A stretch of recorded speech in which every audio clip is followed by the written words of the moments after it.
Gem, the first Scribblenauts on DS, which came out back in 2009, was pretty magical. The way it lets you dive into your imagination and summon up almost anything that came to mind in the game. And now the series has taken its unique write anything, solve everything approach to the realm of party games with a focus on minigame shenanigans. Goose, it's time for a Scribblenauts Showdown. Ding ding.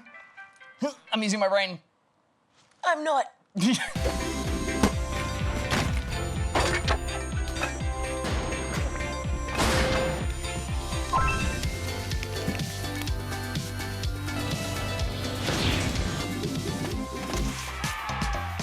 Showdown's collection of multiplayer minigames all revolve around that mind-boggling mechanic of being able to conjure up anything by simply spelling it out.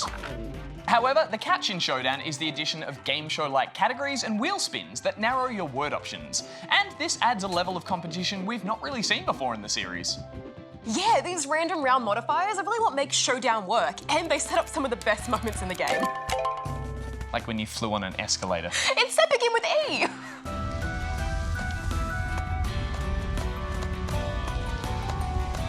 Not only do they drastically change up each round, but if you do manage to think up the perfect solution, you'll gain the upper hand depending on the game type.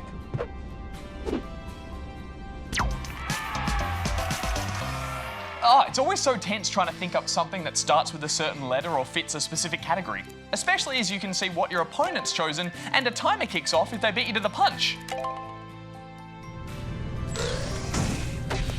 It actually turns out to be really hard. Quick, Gem, an animal starting with L. Lizard. A food starting with P. Something from space that begins with Q. Yeah, see? It's not easy.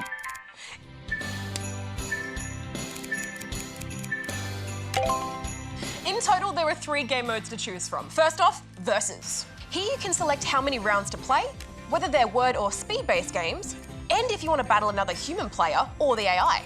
This is essentially a pick up and play mode, so it's perfect for a quick gaming session if you're pressed for time. The main mode, however, is Showdown. This is a board game layout where up to 4 players race to the finish by playing cards from their hand. Each of these cards may contain a minigame with a possible reward or penalty, like moving a number of spaces or drawing more cards. But these bonuses work both ways, so you want to be careful when making your move. It all feels very Mario Party inspired. And I do really like using cards instead of dice rolls to progress. But this mode is only really fun if you've got a full party of 4 playing.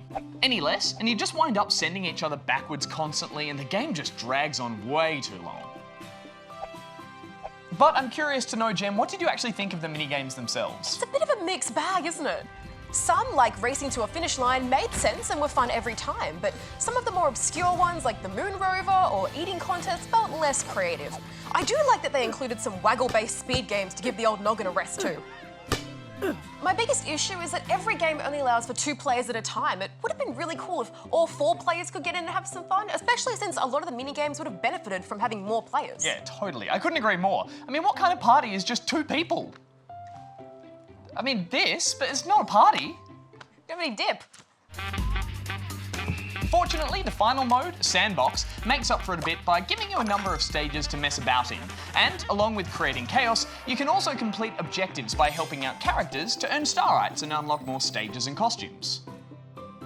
I know it's not the main draw of this game, but honestly, I think I had more fun here than the other modes. It is a nice addition, but it's very limited, especially when compared to the other games in the series, which I enjoyed a lot more. Most of the goals are fairly straightforward with a few obscure solutions, and you can always just buy a hint if you're really stuck. I did enjoy messing about in split screen, though.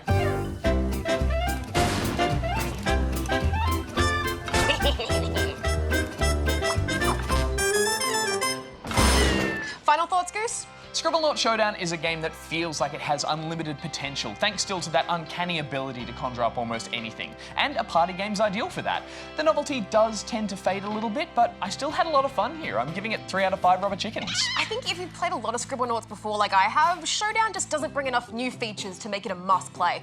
I'm giving it 2 out of 5 rubber chickens. Now quick, an aquatic bird beginning with G, go! G? No, nothing comes to mind. Nothing? Nothing. I don't even think there is one starting with G.